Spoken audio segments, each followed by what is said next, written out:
غلبت الروم فی ادنى الارض ومن بعد غلبهم سيغلبون فی بضع سنین للہ الامر من قبل ومن بعد ذلك ومن بعد ويومئذ يفرح المؤمنون بنصر اللہ ينصر من يشاء وهو العزیز الرحیم وعد اللہ لا يخلف اللہ وعدہ ولكن اکثر الناس لا يعلمون يعلمون ظاہرا من الحیات الدنیا وهم عن الآخرۃ هم غافلون۔ الف لام میم، رومی مغلوب ہو گئے نزدیک کی زمین پر، اور وہ مغلوب ہونے کے بعد عنقریب غالب آ جائیں گے چند سال میں ہی۔ اس سے پہلے اور اس کے بعد بھی اختیار اللہ تعالیٰ ہی کا ہے۔ اس روز مسلمان شادمان ہوں گے اللہ کی مدد سے، وہ جس کو چاہتا ہے مدد کرتا ہے، اصل و غالب اور مہربان وہی ہے۔ اللہ کا وعدہ ہے، اللہ تعالیٰ اپنے وعدے کا خلاف نہیں کرتا، لیکن اکثر لوگ نہیں جانتے۔ وہ تو صرف دنیاوی زندگی کو ظاہری زندگی ہی جانتے ہیں اور آخرت سے تو بالکل بے خبر ہیں۔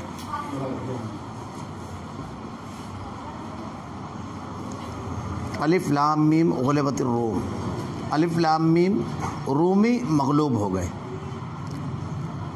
یہ سورہ روم کی بالکل ابتدائی آیتیں ہیں، اور جیسا کہ اس سے پہلے درس میں گزر چکا کہ جو صورتیں اللہ کے نبی صلی اللہ علیہ وسلم کے اوپر مکہ میں نازل ہوئی اس کو مکی کہا جاتا ہے، اور جو صورتیں مدینہ میں نازل ہوئی اس کو مدنی کہا جاتا ہے۔ تو یہ مکہ میں نازل ہوئی، اور اس کا جو پس منظر اور بیک گراؤنڈ ہے کہ مکہ کے جو قریب کے علاقے تھے تو وہاں پر دو سلطنتیں تھیں، ایک رومیوں کی سلطنت تھی اور ایک کچھ دور کے علاقے پر ایرانیوں کی، یعنی روم اور فارس دو بڑی قوتیں اس وقت دنیا میں تھیں۔ تو وہ معاملہ ایسا تھا کہ رومیوں اور فارسیوں میں یعنی ایرانیوں میں جنگ چلی، اور ایرانی جو تھے یہ آگ کی پوجا کرنے والے بت پرست لوگ تھے، اور رومی جو تھے وہ حضرت عیسیٰ علیہ السلام کو ماننے والے اہل کتاب تھے۔ تو رومیوں کو جب شکست ہوئی، اور شکست کا یہ معاملہ تھا کہ باقاعدہ ہرقل جو ہے قسطنطنیہ میں محصور ہو گیا جو رومیوں کا بادشاہ تھا، اور ایرانی قسطنطنیہ تک کے چلے آئے، اور کافی بڑا علاقہ رومیوں سے ان لوگوں نے چھین لیا۔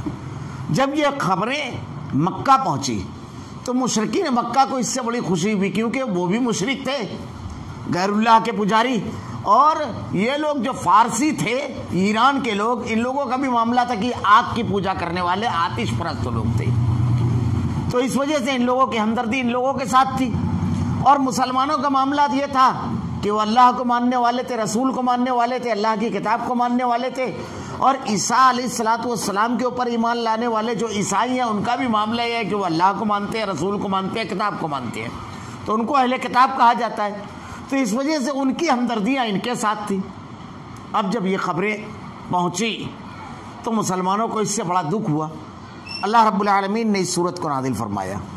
اس کا جو پہلا لفظ ہے 2-3 حروف الف لام میم، الف لام میم یہ جو حروف ہیں قرآن کی کئی صورتوں کے آغاز میں ابتدا میں اس قسم کے الفاظ آئے ہیں، جیسے مثلا الف لام میم، الف لام میم را، الف لام را، اور حامیم، ہاں قاف یاسین، نون کاف ہاں یا عین صاد تاہا، اس قسم کے الفاظ آئے ہیں۔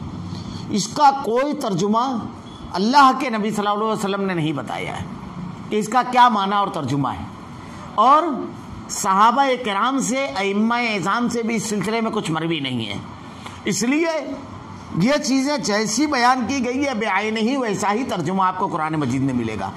تو الف لام میم کا ترجمہ الف لام میم ہی ہے، حامیم کا ترجمہ حامیم ہی رہے گا۔ تو اس میں عقل کے گھوڑے نہیں دوڑانا چاہیے، شریعت میں جتنا بتا دیا گیا بس اتنا مان کر کے اس پر خاموش ہو جانا چاہیے، اس پر عقل نہیں لگانا چاہیے۔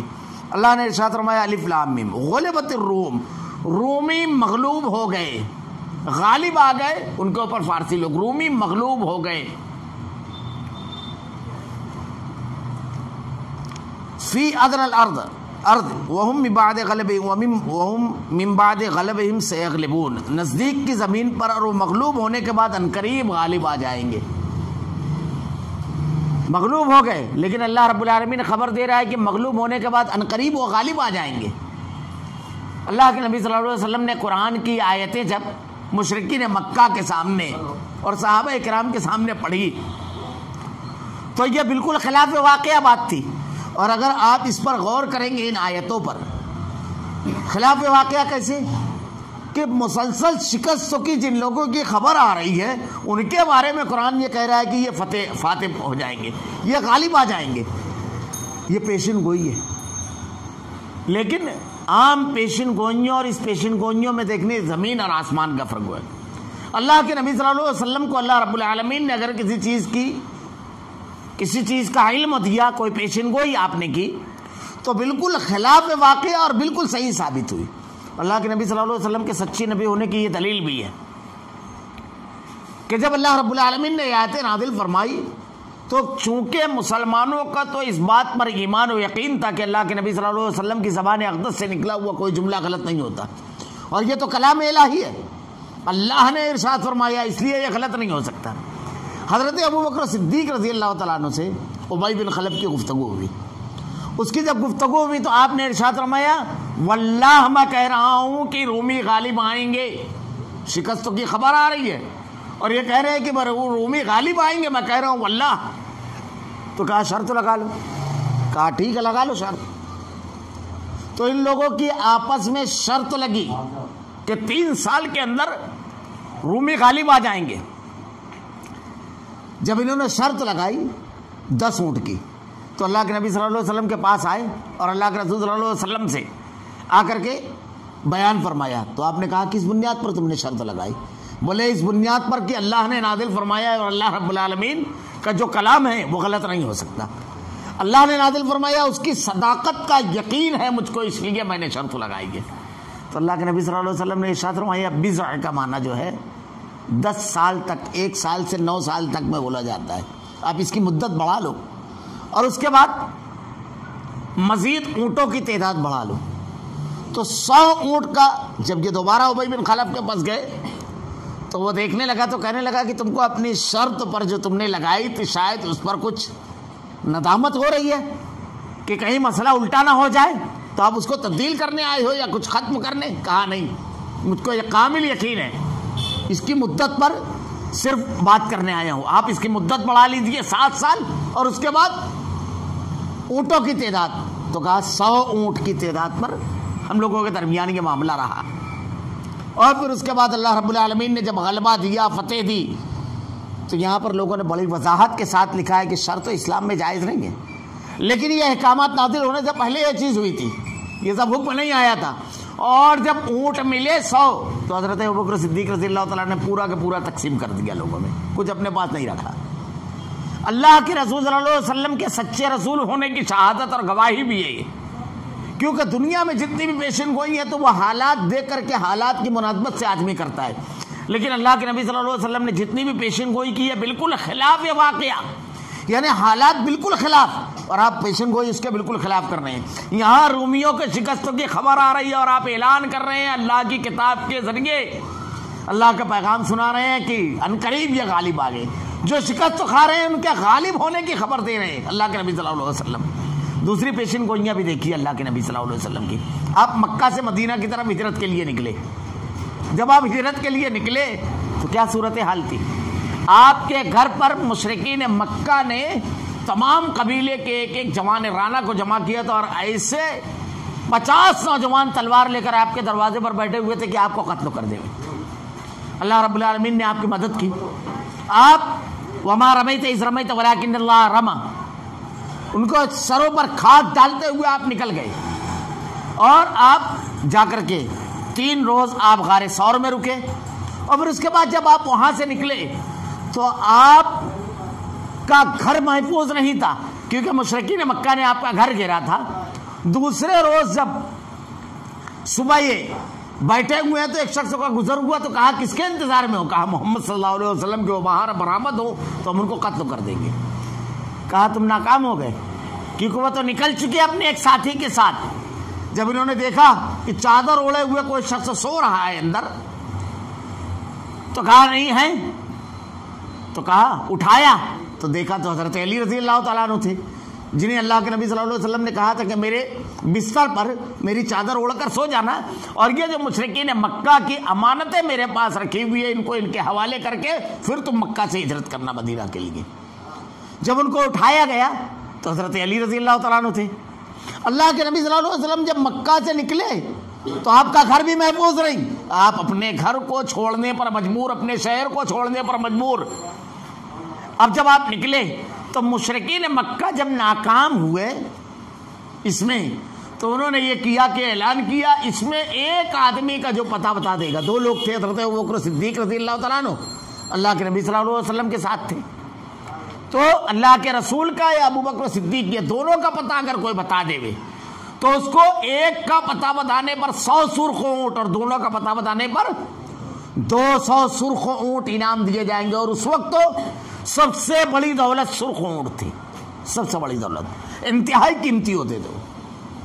اللہ کے رسول صلی اللہ علیہ وسلم کو اوپر جب یہ انعام اور ابوبکر صدیق رضی اللہ تعالیٰ عنہ پر رکھا گیا تو لوگ ان کو تلاش میں نکلے۔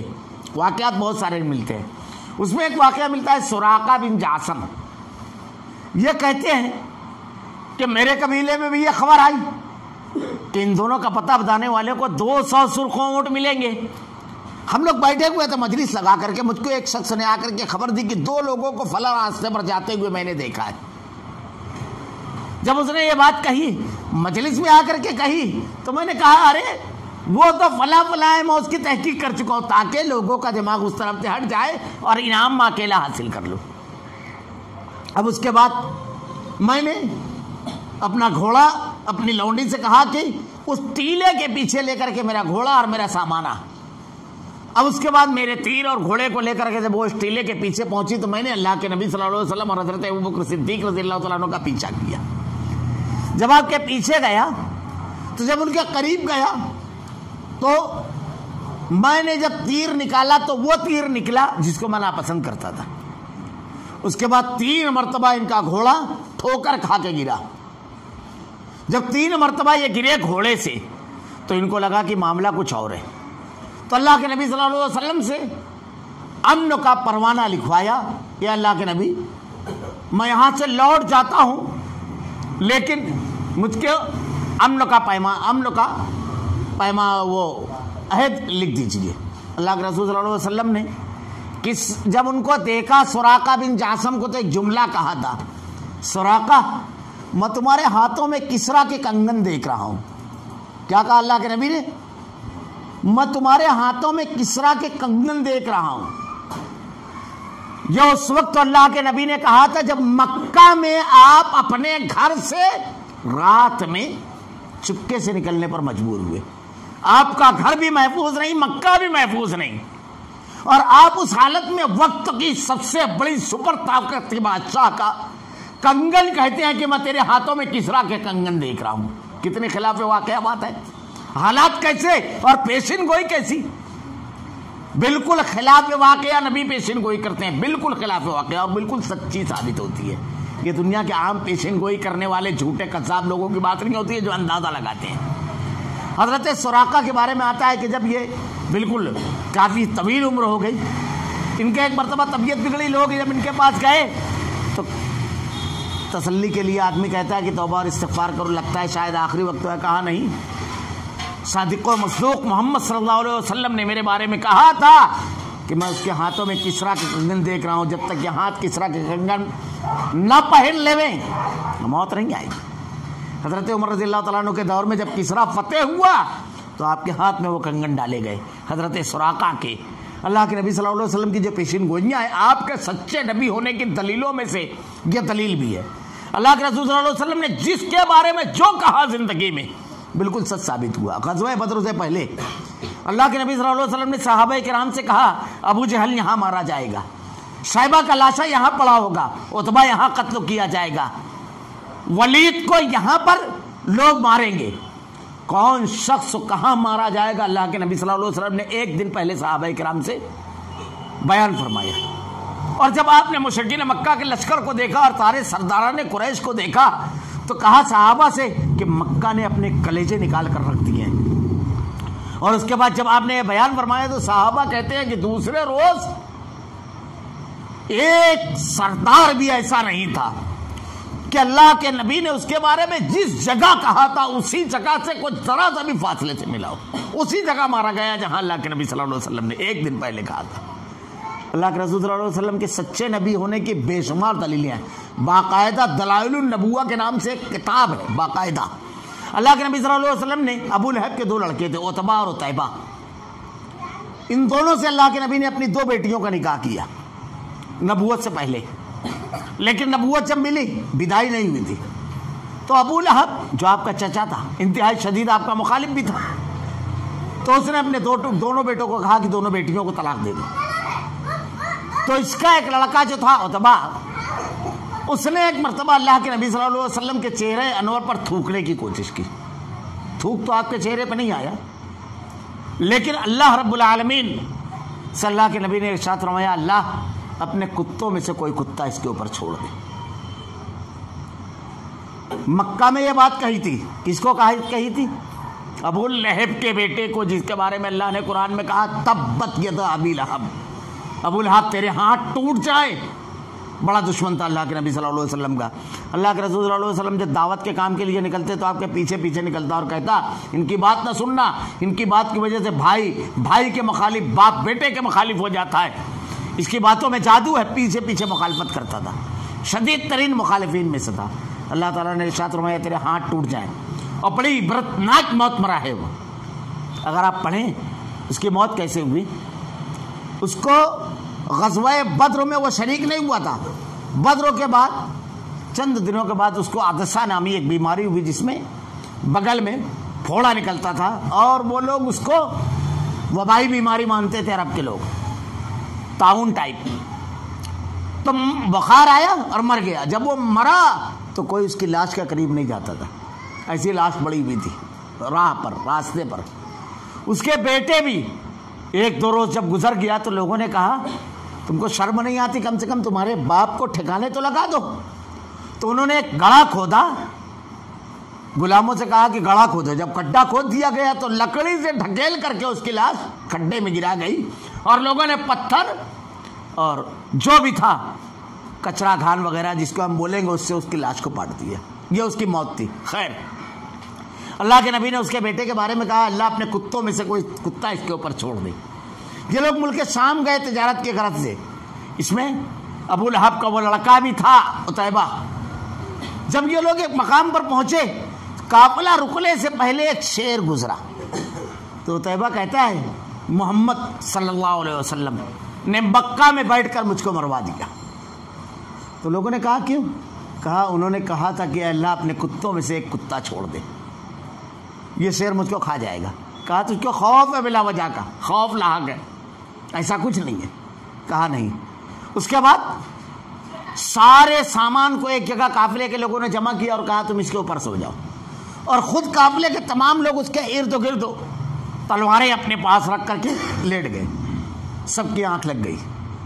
شیر سب کو سونگتا ہوا آیا اور عتیبہ کو، جس کے بارے میں اللہ کے نبی نے ارشاد فرمایا تھا اللہ اپنے کتوں میں سے ایک کتا چھوڑ دے، اسے پھاڑ کر کے ختم کر دیا. اس کو کامل یقین تھا کہ محمد صلی اللہ علیہ وسلم کی زبان اقدس سے اگر یہ جملہ نکلا ہے اب نہیں بچوں گا. اللہ کے نبی صلی اللہ علیہ وسلم کی صداقت کی دلیل آپ کا انتہائی شدید مخالف بھی عبداللہ بن ابی بن سلول.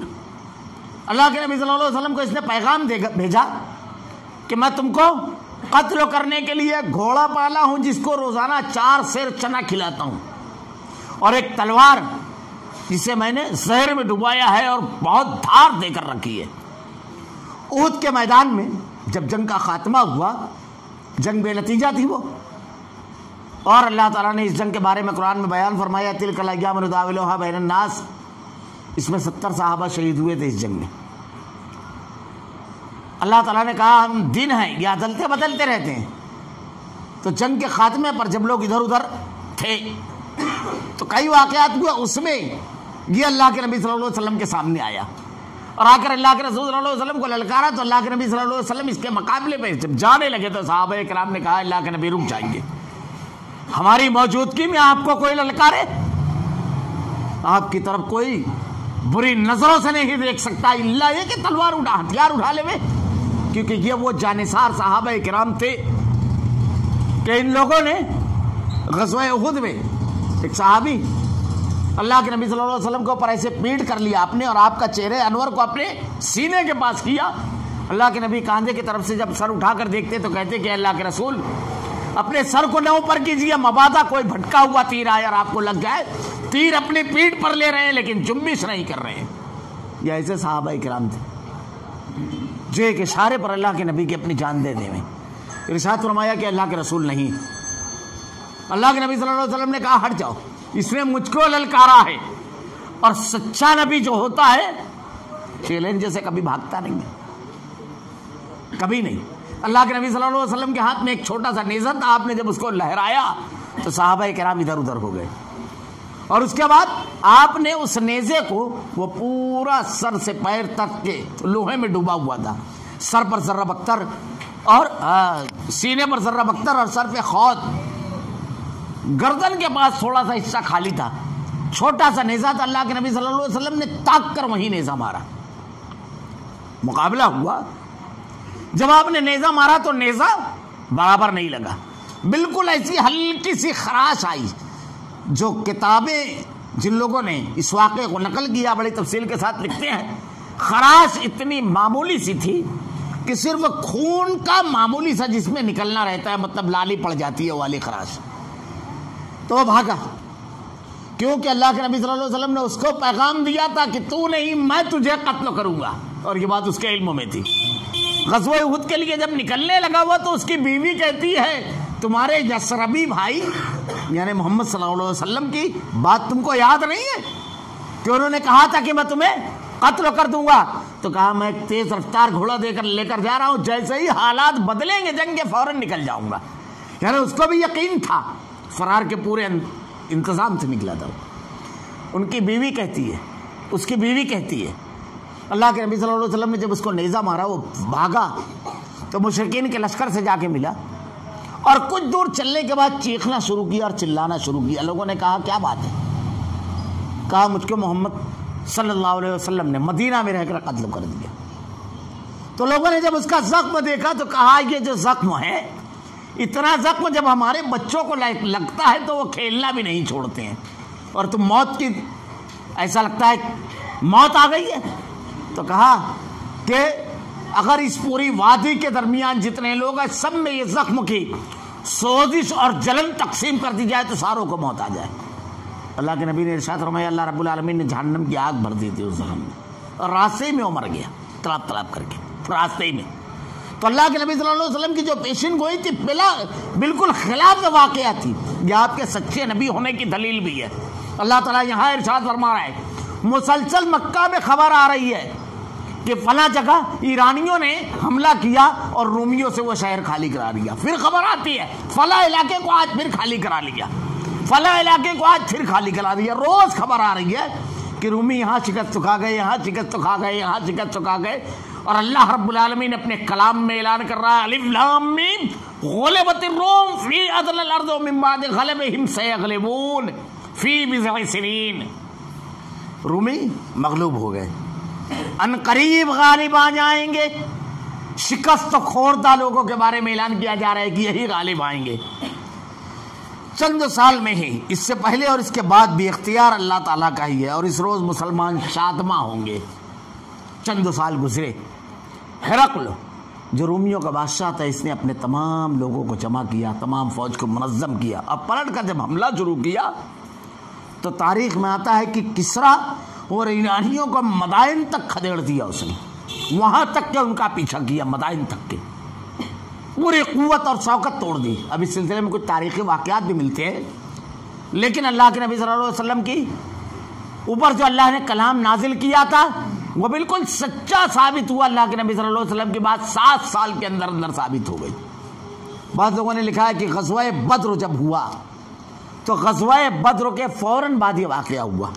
تو اللہ رب العالمین کہہ رہا ہے اس روز مسلمان شادماں ہوں گے. دو ٹائپ کی شادمانی. ایک تو یہ کتنی بڑی خوشی کی بات ہے کہ اللہ نے ایک بات نازل فرمائی, ہم اللہ کے کلام پر ایمان رکھتے ہیں, اللہ کے نبی صلی اللہ علیہ وسلم کے اوپر ایمان رکھتے ہیں, اللہ کے نبی صلی اللہ علیہ وسلم کی نبوت کی دلیل اور کلام الہی کے اللہ کے کلام ہونے کی اور سچے ہونے کی دلیل. اس کا ثبوت عملی طور پر تاریخ میں اس دور میں لوگوں نے اپنی آنکھوں سے دیکھا. اس کا ثبوت, اس سے بڑی دلیل کیا چاہیے؟ اس سے بڑی خوشی کیا ہوگی آدمی کی؟ بالکل شادماں ہو جائے آدمی, خوش ہو جائے اللہ کی مدد سے. یہ کیسے غالب ہوئے؟ ہر غالب ہر مغلوب کا جو معاملہ ہے یہ اللہ کے حکم اور مشیت سے ہوتا ہے. ساری قوتیں اللہ رب العالمین کی ہے, وہ جس کی چاہتا ہے مدد کرتا ہے. اللہ رب العالمین جس کی چاہتا ہے مدد کرتا ہے. لیکن اگر اللہ کی مدد نہ رہی تو پھر آدمی ہرگز غالب نہیں آ سکتا, چاہے اس کے پاس وسائل کتنے بھی ہوں, قوتیں کتنی بھی ہو, طاقتیں کتنی بھی ہو. اگر اللہ رب العالمین کی مدد نہیں ہے تو پھر کوئی کسی کا کچھ نہیں بگاڑ سکتا. ورنہ آپ تاریخ پڑھیے, حضرت ابراہیم علیہ السلام کے پاس کچھ نہیں تھا, نہ فوج تھی, نہ حکومت تھی, نہ کچھ. لیکن جب آپ کو آگ میں ڈالا گیا تو کیا آگ آپ کو جلا سکی؟ نمرود کی پوری قوت مل کر کے آپ کو ذرا سے چنگاری سے بھی نقصان پہنچا سکی؟ آپ کے کپڑوں کو بھی, کسی بھی چیز کو. اللہ نے کہا قلنا یا نار کونی بردا وسلاما علی ابراہیم, ابراہیم کے لیے سلامتی والی ہو جا. اللہ ہی غالب ہے. حضرت موسیٰ علیہ السلام جادوگروں نے, سارے لوگوں نے رسیاں پھینکی, ایک لاٹھی حضرت موسیٰ علیہ السلام کے ہاتھ میں تھی. اللہ نے کہا اس کو چھوڑ دو. کون غالب آیا؟ اللہ کی مدد سے. اگر غلبہ چاہیے تو اللہ کی مدد, اور اللہ کی مدد جس بنیاد پر آتی ہے اللہ نے ارشاد فرمایا ان تنصروا اللہ ینصرکم ویثبت اقدامکم. اللہ نے ایک اصول بتا دیا ہے, تم اللہ کے دین کی مدد کرو, اللہ رب العالمین تمہاری مدد کرے گا. اللہ کا وعدہ سچا ہے. ہر حالت میں اللہ کے دین کی مدد کی.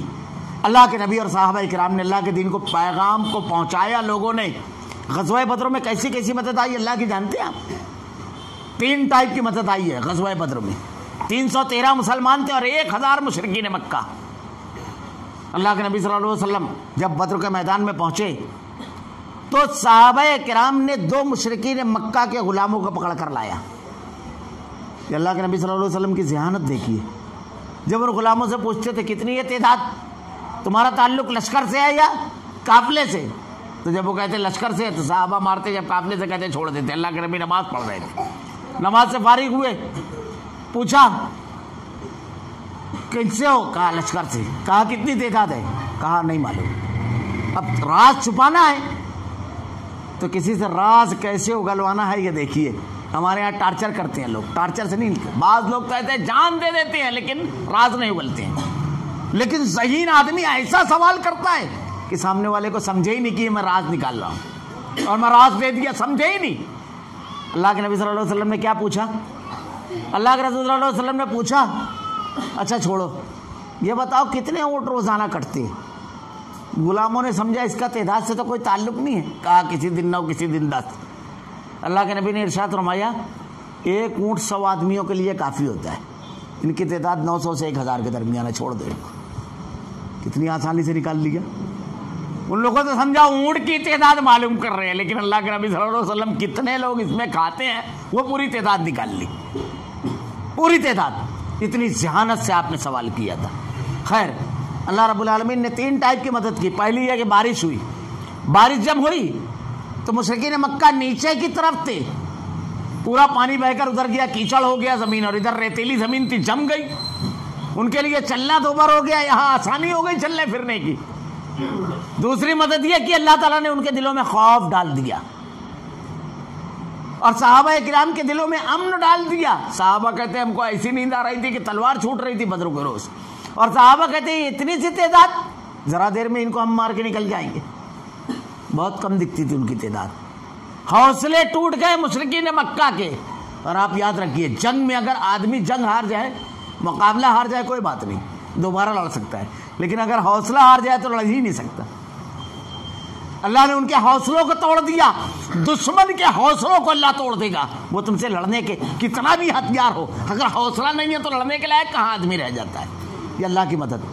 تیسری مدد کیا آئی؟ فرشتوں کو اللہ نے نازل کیا، قطار اندر قطار فرشتے نازل ہوئے۔ حضرت عباس کہتے ہیں، ایک آدمی ایک صحابی نے کہا کہ میں نے ان کو گرفتار کیا، حضرت عباس کہتے ہیں نہیں، وہ زبردستی لائے گئے تھے اللہ کے نبی کے چچا۔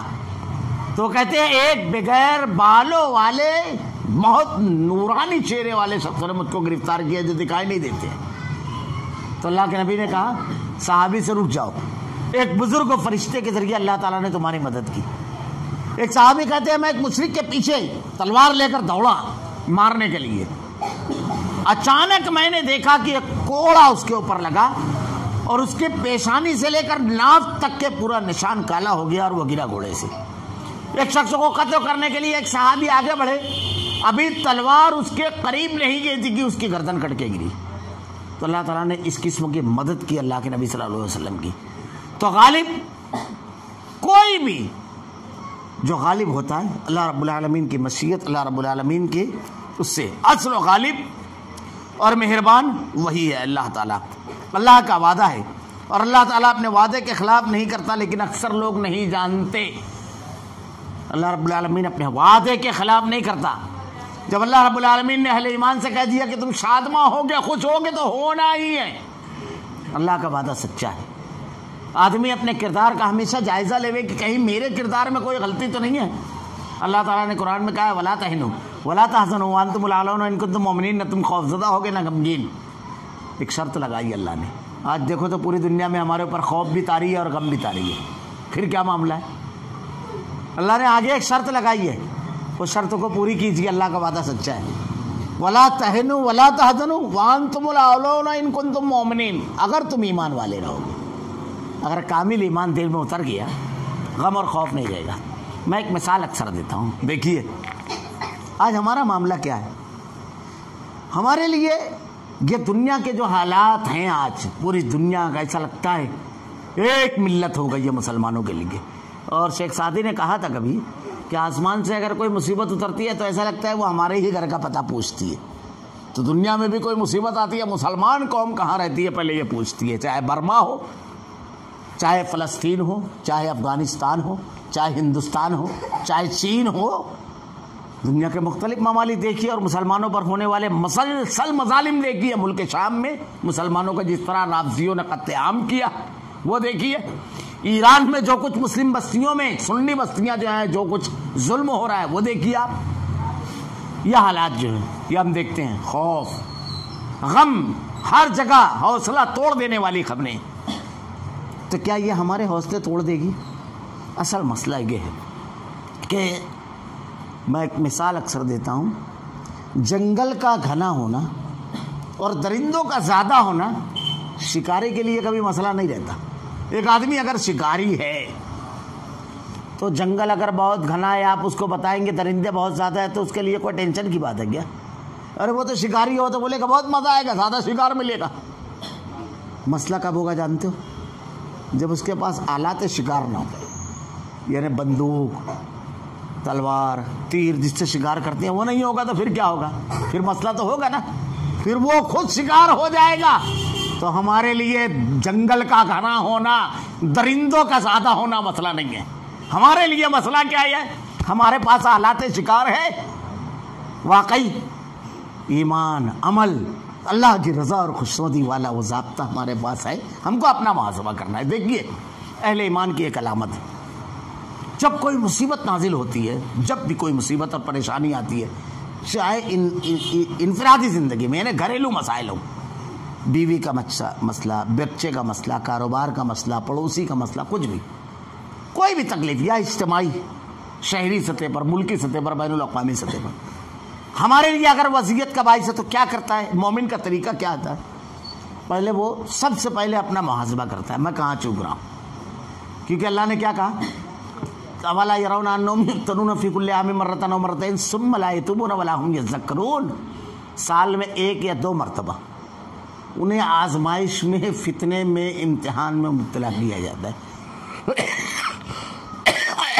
کوئی نہ کوئی مسئلہ آتا ہے، ایک یا دو مرتبہ، ثم لا یتوبون ولا هم یذکرون، اس کے باوجود وہ توبہ نہیں کرتے اور اللہ کا ذکر نہیں کرتے، ذکر قرآن و حدیث کے اوپر عمل نہیں کرتے۔ اس کے باوجود سال میں 1 یا 2 مرتبہ. تو سب سے بڑا مسئلے کا حل کیا ہے؟ سب سے زیادہ بڑی چیز، اگر غلطی ہے تو توبہ کرنا ہے. حضرت حسن بصری کے پاس ایک مرتبہ ان کے شاگرد بیٹھے ہوئے تھے. ایک آدمی آیا، کہنے لگا کہ حضرت میرا معاملہ یہ ہے کہ بیمار ہوں اور مسلسل بیمار رہتا ہوں، کچھ بتائیے. کہا توبہ کرو. ایک آدمی آیا، حضرت عیالدار ہوں، کئی بچے ہیں لیکن کاروبار بالکل ختم ہے، فقر و فقہ کی زندگی ہے. کہا توبہ کرو. ایک آدمی آیا، کہنے لگا حضرت اللہ نے سب کچھ دیا ہے لیکن اولاد کی نعمت سے محروم. 4 یا 5 سائل آئے، سب کا الگ الگ مسئلہ. سب کو حضرت حسن بصری رحمہ اللہ نے ایک جواب دیا، توبہ کرو. تو آپ کا شاگرد پوچھتا ہے، مریض الگ الگ، دوا سب کو آپ نے ایک ہی دے دی. مریض تو الگ الگ تھے، دوا سب کی آپ نے ایک دے دی. حضرت حسن بصری رحمہ اللہ نے ارشاد فرمایا سارے مسئلوں کا حل ہے توبہ، کیونکہ اگر اللہ راضی ہو گیا تو ہر چیز سیدھی ہو جائے گی. اور اللہ تعالیٰ قرآن میں کیا کہتا ہے؟ استغفروا ربکم انہ کان غفارا. اللہ کے ساتھ توبہ اور استغفار کرو، اللہ سے بڑا معاف کرنے والا ہے. یرسل السماء علیکم مدرارا. اب جب تم توبہ کرو گے تو کیا کرے گا؟ آسمان سے تمہارے اوپر موسلا دھار بارش برسائے گا. وَيُمْدِدْكُمْ بِأَمْوَالٍ وَبَنِينَ. مال اور اولاد کے ذریعے تمہاری مدد کرے گا. آپ توبہ کریں گے تو اللہ یہ سب بھی دے گا. ایک تو ہم گناہ کیے، گناہ کرنے کے بعد اللہ سے کہتے ہیں رب العالمین معاف کر دے. کیسا رحیم و کریم رب ہے. اگر بندہ ہاتھ اٹھائے تو اللہ کے نبی صلی اللہ علیہ وسلم نے ارشاد فرمایا کہ اگر آدمی گناہ کرنے کے بعد اللہ کے سامنے اپنے ہاتھوں کو اٹھاتا ہے، روتا ہے، 2 قطرے آنسو گراتا ہے تو اللہ کہتا ہے میرے بندے نے گناہ کیا، غلطی کی اس نے، یہ جانا اس کا ایک رب ہے جو معاف کرنے والا ہے. اس نے اپنے گناہ کا اعتراف کیا اور میرے سامنے اپنے ہاتھوں کو اٹھایا. فرشتوں گواہ رہنا، میرے عظمت و جلال، میری بڑائی اور کبریائی کی قسم میں نے اپنے بندے کو بخش دیا. وہ اتنا رحیم و کریم ہے. اٹھے ہوئے ہاتھوں کو کبھی نہیں. ہمارے یہاں بڑا عجیب و غریب ہے فلسفہ. لوگ یہ بولتے ہیں کہ اللہ تعالیٰ اپنے نیک بندوں کی سنتا ہے، اسی لیے ہم مانگیں گے. نہ، اللہ نے اس چیز کو حضرت آدم کے واقعے میں نقل کر دیا. اللہ کے نبی نے ارشاد فرمایا کہ آدمی جب دعا کے لیے ہاتھ اٹھاتا ہے تو دعا کا ہاتھ اگر نہیں اٹھایا تو اللہ ناراض ہوتا ہے. نہیں مانگنے سے اللہ تعالیٰ نے قرآن میں کہا وَإِذَا سَأَلَكَ عِبَادِي عَنِّي فَإِنِّي قَرِيبٌ. میرے بندے تجھ سے سوال کرتے ہیں، اللہ کہاں ہے؟ کہہ دے اللہ قریب ہے.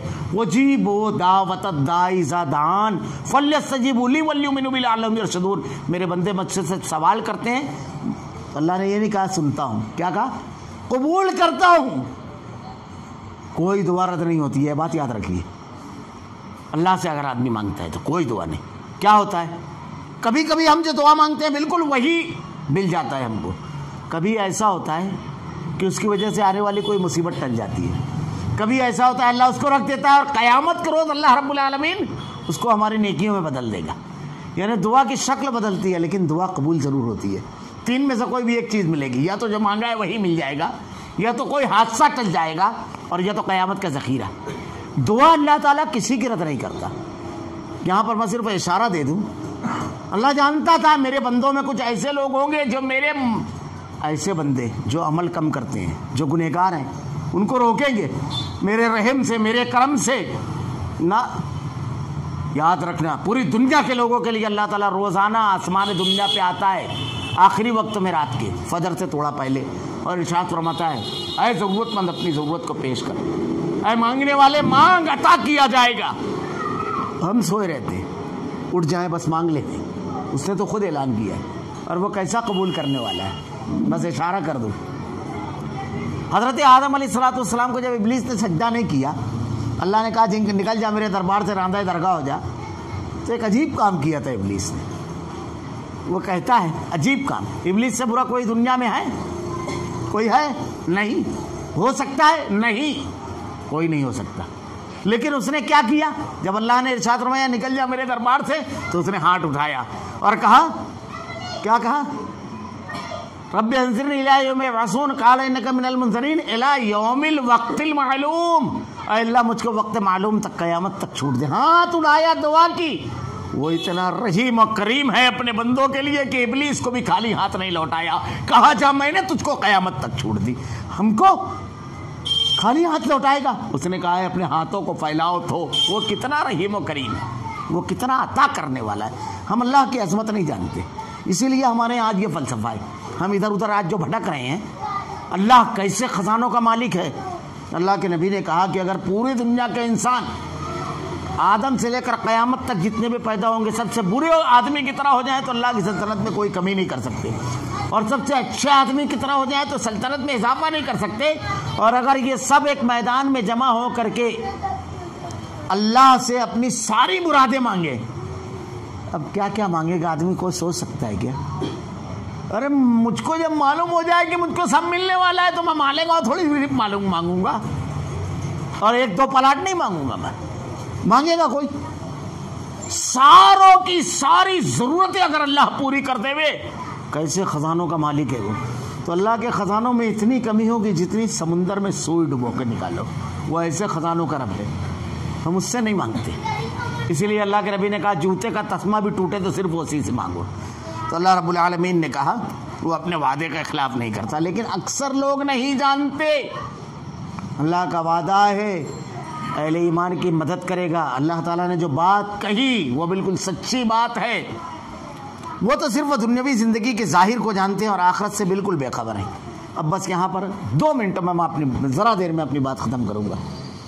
بہت پیاری بات کہی ہے، دیکھیے قرآن اللہ کی کتاب ہے، بڑی عظیم، اس لیے ایک ایک جملے میں یعنی پورا اتنا وسیع مفہوم رہتا ہے کہ جس کی کوئی انتہا نہیں۔ کیا کہا اللہ نے؟ وہ صرف وہ دنیا کی زندگی کو جانتے ہیں، آخرت سے بالکل بے خبر ہے۔ کون؟ مشرکین مکہ۔ آخرت کے جس کو خبر ہے اس کی دنیا بھی بدلی ہوتی ہے کئی حیثیت سے۔ ایک حیثیت سے یہ بدلی ہوتی ہے کہ جب اس کو یقین ہو جاتا ہے کہ اللہ کے سامنے کھڑے ہونا ہے، ہر بات کا حساب دینا ہے، تو وہ ظلم نہیں کرتا ہے، کسی کا مال ہڑپ نہیں کرتا ہے۔ کیوں؟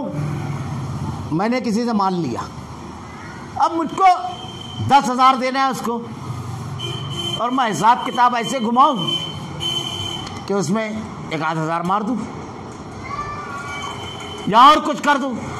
اگر آخرت پر یقین رہے گا تو میرے سامنے وہ بندہ نہیں رہے گا، میں اپنے آپ کو اللہ کے سامنے محسوس کروں گا کہ رب کے سامنے مجھ کے کھڑے ہو کے حساب دینا ہے۔ یہاں تو حساب میں کر لوں گا، ہاتھ بتا دوں گا، لیکن وہاں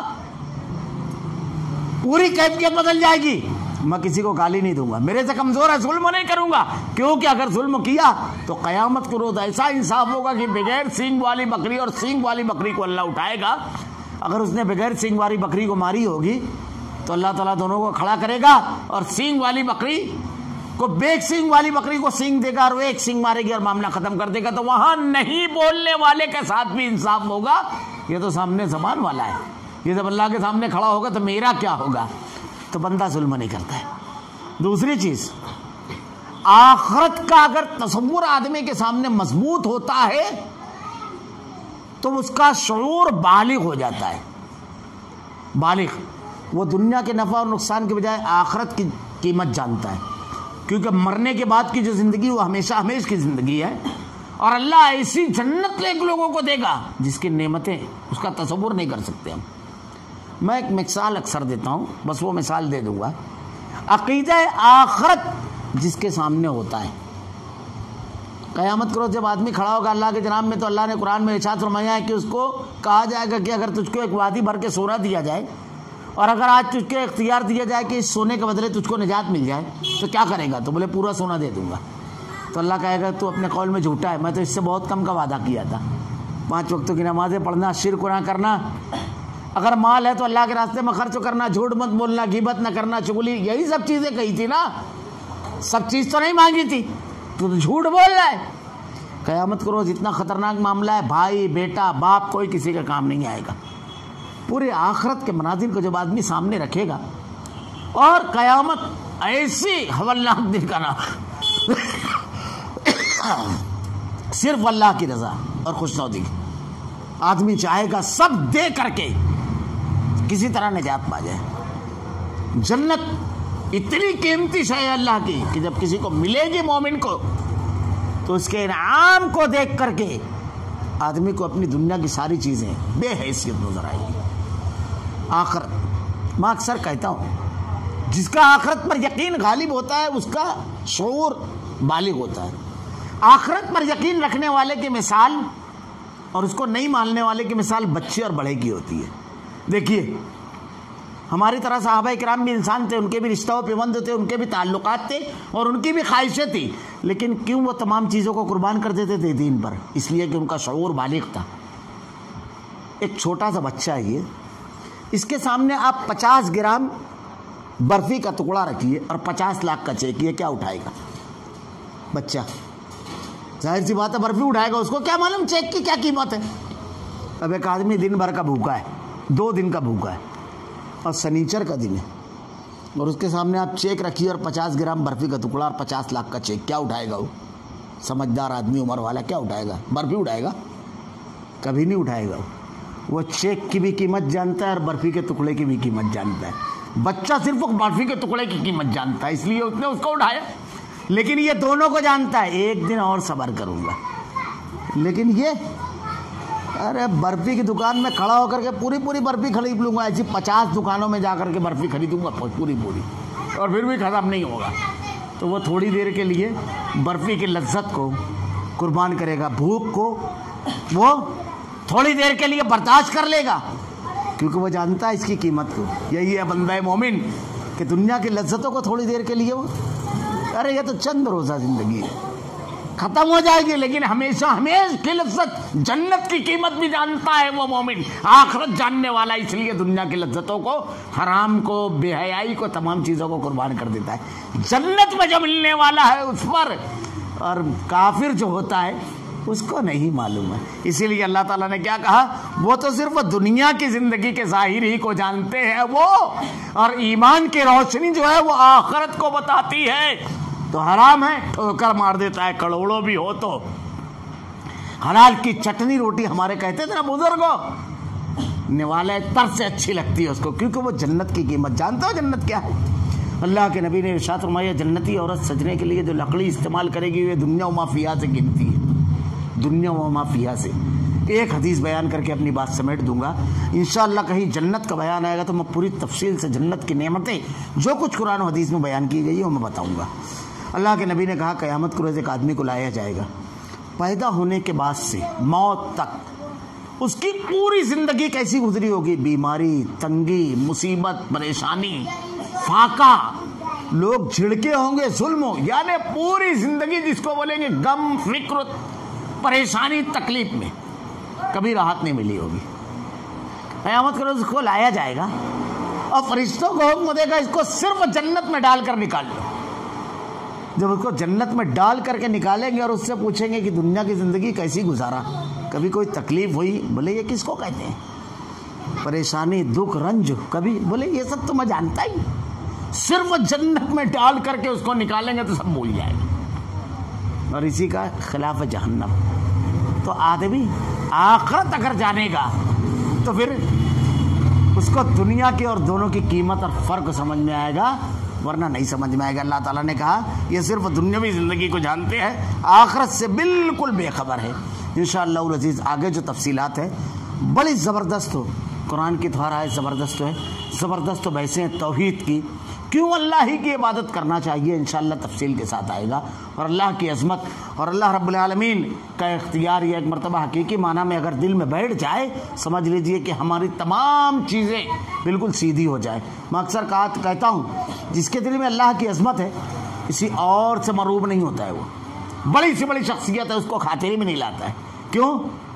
کہ اس عظیم رب کی عظمت اس کے دل میں بیٹھی ہوتی ہے، ڈر اور خوف نکل جاتا ہے۔ یہ ساری چیزیں کیوں آتی ہے؟ توحید جب نکھر جائے گی، جب اللہ رب العالمین سے دعا ہے کہ رب العالمین ہمیں الہ العالمین گناہ سے بچنے کی توفیق دے، رب العالمین آخرت کا حقیقی تصور پیدا فرما، رب العالمین اس دنیا کی زندگی میں رب العالمین ہم تیرے بڑے کمزور بندے، اللہ ہمیں اور گناہوں میں دوری پیدا فرما دے، نیکیوں سے محبت پیدا فرما، گناہوں سے نفرت پیدا فرما، رب العالمین جنت میں لے جانے والے اعمال کرنے کی توفیق دے، جہنم میں لے جانے والے اعمال سے ہماری حفاظت فرما، رب العالمین اللہ تیرے کلام کی آیتیں اور تیرے نبی کی احادیث کو ہمارا کردار و عمل بنا دے، اللہ ہمارا خاتمہ ایمان پر فرما، ربنا لا تزغ قلوبنا بعد إذ هديتنا وهب لنا من لدنك رحمة إنك أنت الوهاب، سبحانك اللهم وبحمدك أشهد أن لا إله إلا أنت أستغفرك وأتوب إليك۔